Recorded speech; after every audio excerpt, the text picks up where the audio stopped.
so hard for people to grasp.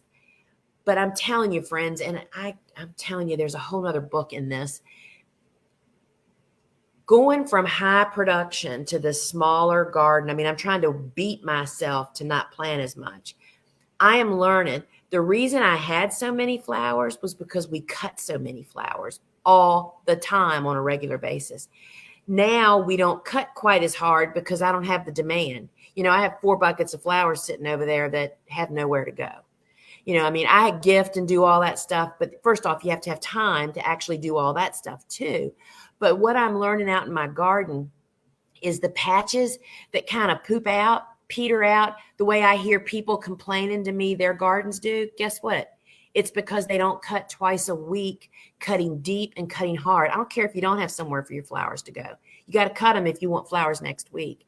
So what I'm getting at is, if you have an event on Saturday and it's Monday, that garden should replenish itself by Thursday. No, it's not going to grow brand new blooms.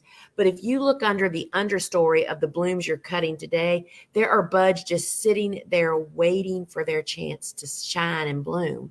And when you cut that flower, it kicks that bloom into gear. And so that's what I have to say about that. But